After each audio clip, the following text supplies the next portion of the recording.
Kala ini pikiran saya mengembara pada pengalaman hidup di masa lampau, di mana mindset hidup masih terpenjara oleh keharusan memancarkan silau yang harus ditampilkan agar menutupi diri yang kacau balau, hanya karena merasa perlu dilihat orang agar mereka semua terpukau.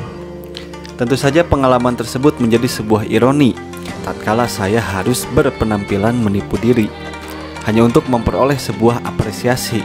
Namun sebetulnya tindakan itu telah menghilangkan harga diri.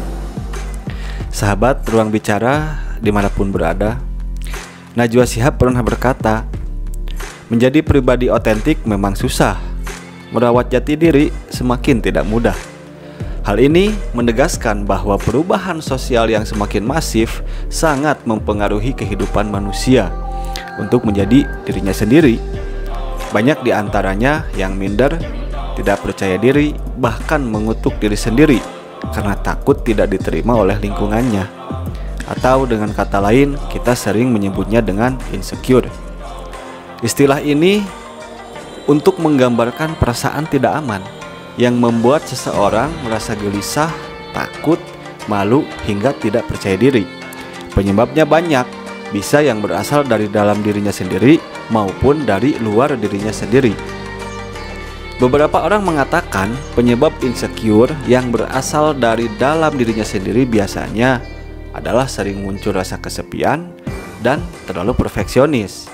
Sedangkan penyebab dari luar itu diantaranya adalah ketidakmampuan seseorang menghadapi permasalahan, sehingga harapan yang berlebihan tidak berbanding lurus dengan keberterimaan dirinya terhadap keadaan. Mark Manson dalam bukunya yang berjudul Sebuah Seni untuk Bersikap Bodoh Amat mengungkapkan sebuah satir. Hasrat untuk mengejar semakin banyak pengalaman positif sesungguhnya adalah sebuah pengalaman negatif.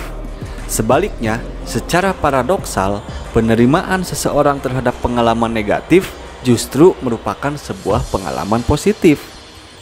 Dari satire tersebut dapat diambil sebuah pelajaran bahwa dalam beberapa konteks tidak selalu apa yang menjadi keyakinan atau kebiasaan kebanyakan orang adalah hal yang baik juga untuk kita.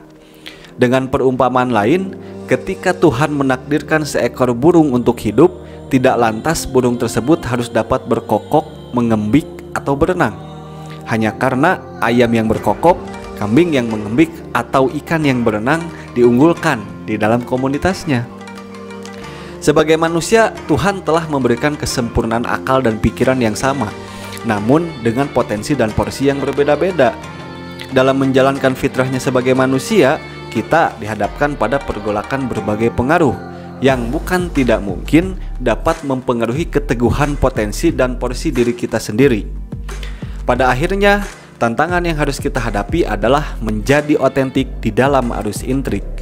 Kita boleh saja memimpikan pencapaian orang lain, namun jangan sampai kehilangan jati diri. Sebagai individu, kita boleh bercita-cita agar dapat menjadi seorang dokter, insinyur, ataupun profesi lainnya. Namun jangan sampai kita memaksakan diri sehingga kita tidak memahami potensi dan porsi kita sesungguhnya. Sebagai warga negara, tentu kita boleh dan bahkan harus bercita-cita untuk mensejajarkan kehidupan bangsa ini dengan bangsa-bangsa lainnya di dunia yang dianggap telah mencapai peradaban kehidupan tertinggi. Namun, jangan sampai kita pesimistis dan merendahkan kehidupan bangsa kita sendiri hanya karena menggunakan parameter tertentu sebagai pembandingnya. Oleh karena itu, apabila di antara kalian ada yang hobi bermain sepak bola, tekunilah bidang itu hingga kelak menjadi pesepak bola profesional. Apabila di antara kalian ada yang hobi bernyanyi, tekunilah bidang itu hingga kelak menjadi penyanyi profesional. Apabila di antara kalian ada yang menyenangi kehidupan akademik, belajar dan tekunlah untuk mengembangkan diri di dalam dunia akademik, dan seterusnya. Namun, itu semua perlu dilakukan secara otentik dengan mengedepankan keyakinan atas diri sendiri, bukan atas dasar apa yang orang lain capai.